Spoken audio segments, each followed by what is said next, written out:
afternoon. It's 7 o'clock in the morning now, and this is just looking towards the cliff edge. This is the old Coast Guard station here on the cliff edge at Sandy Beaches. It's very near the edge now and can't last all that much longer. This is Sandy Beaches Caravan site, and it was known as Godwin Battery in the first two world wars.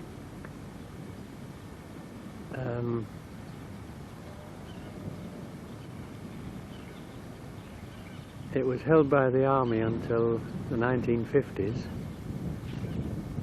and there were two 9.2-inch guns here during the First World War.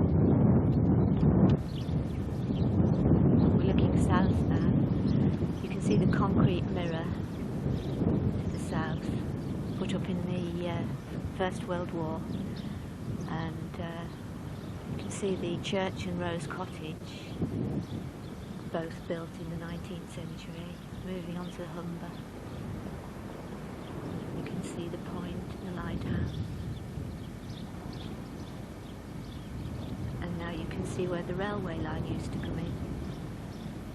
But all Looking to the sea now, this is where old Kilnsea was.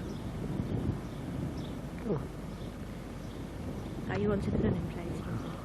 You can see Easington Church to the north, and then moving around you can see the BP gas terminal, which has been there since the late 1970s, and it's a bit of an eyesore.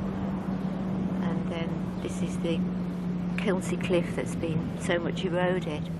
We're standing more or less a beam of Kilnsea village itself, which of course has long gone into the sea, basically in the 1820s and 1830s.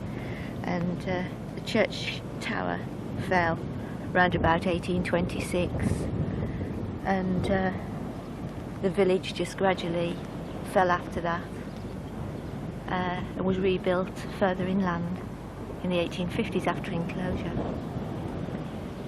Nothing remains at all, except we think we might have found a stone at the church just north of here.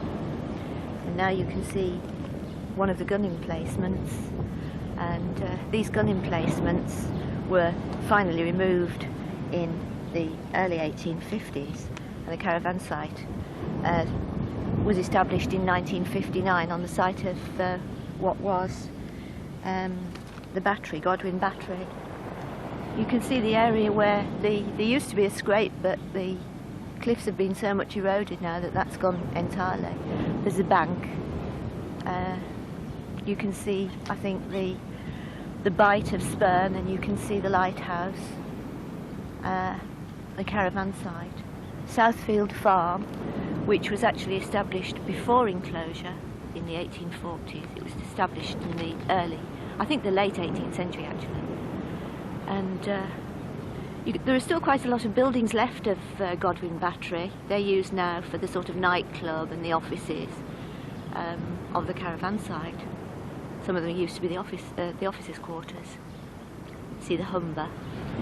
You can see Rose Cottage, I think, which we think used to be for Coast Guards. Thank you. And you can see St Helens Church, which replaced, of course, the old church. And St Helens Church has a stone of the old church built in, and that was built in 1864-5.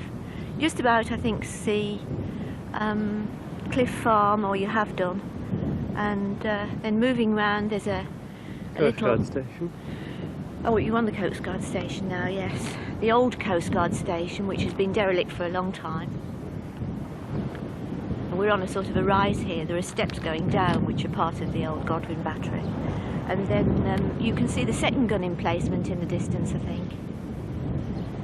Many of these caravans will have to be moved very soon. At one time, not so very long ago, this used to be an area where travelling caravans used to come, and there was... This is one of the gun emplacements. You can see how close it is now to the sea. used to be much further away. This used to be a very select spot as far as having a caravan is concerned, because it's got such a good view of the Humber and the sea, but now it's not such a good place. This is the view looking north. You can see as far as Easington, where the new gas terminal is, and this is where all the erosion is now taking place. Are you ready? There used to be 13, I suppose, caravans when we first arrived up and down this road. On the right hand side there are now 2, 3, 4, about 8 I think. And we're now at the Bluebell Crossroads, and you can see Kilnsea Club, which has got night and day comedy duo this weekend. It's very popular in Holderness, lots of young people come, and it stays open till about 2 o'clock at night. It's quite lively on a Saturday night. This is the